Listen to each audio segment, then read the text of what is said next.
Hai semuanya, kembali lagi di channel YouTube Cindikar TKJ. Di pembahasan sebelumnya kita sudah membahas apa itu motherboard, dan saat ini kita akan melanjutkan pembahasan kita tentang motherboard, yaitu jenis-jenis motherboard. Seperti yang sudah dijelaskan sebelumnya, motherboard memiliki fungsi sebagai alat penghubung antara perangkat keras satu dengan perangkat keras lainnya.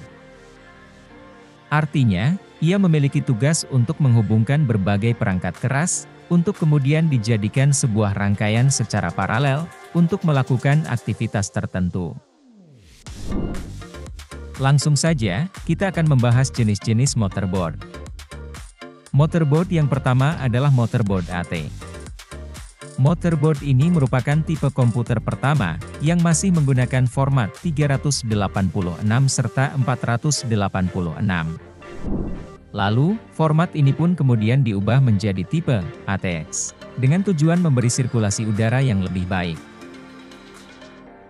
Motherboard ATE, atau Advanced Technology, merupakan sebuah motherboard yang pertama kali diperkenalkan oleh perusahaan IBM, pada tahun 1980-an, dan dipergunakan secara umum tidak lama setelahnya. Karena merupakan jenis yang paling pertama, motherboard ini memiliki bentuk fisik yang cukup besar, sehingga dipastikan tidak muat untuk desktop mini. Jenis motherboard yang kedua adalah motherboard ATX, atau Advanced Technology Extended. Setelah IBM, Intel juga turut mengembangkan jenis motherboard baru, yang diperkenalkan pada tahun 1990-an, dan perannya menggantikan motherboard sebelumnya yaitu AT.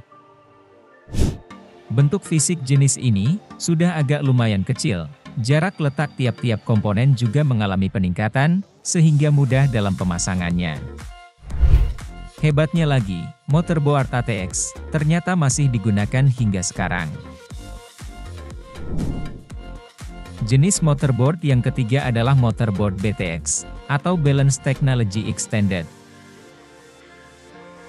Motherboard BTX, merupakan jenis motherboard, yang diciptakan untuk mengurangi penggunaan daya, dan panas berlebih pada sebuah komputer. Desain yang digunakan BTX, sama sekali tidak mengikuti motherboard sebelumnya, di mana sebelumnya memang notabene, selalu mengikuti desain ATX. Artinya, BTX merupakan motherboard dengan teknologi terobosan, yang mungkin efektif digunakan pada saat ini. Sayangnya, motherboard jenis ini belum begitu familiar, dan masih jarang digunakan pada teknologi-teknologi komputer. Jenis motherboard yang keempat adalah motherboard ITX, atau Information Technology Extended. Motherboard jenis ini, adalah tipe MOBO yang sudah menggunakan teknologi informasi extended, di mana ia sangat kompatibel menggunakan format VIA, sehingga cocok untuk dijadikan mini PC. Demikian 4 jenis motherboard. Sebenarnya masih ada banyak jenis motherboard lainnya, namun, dari keempat motherboard tersebut, semoga bisa menambah wawasan untuk kalian. Jika kalian sudah melihat video ini sampai selesai, pastikan kalian sudah subscribe channel YouTube ini ya, agar kamu mendapatkan update video-video lainnya. Terima kasih. Sampai jumpa di video berikutnya.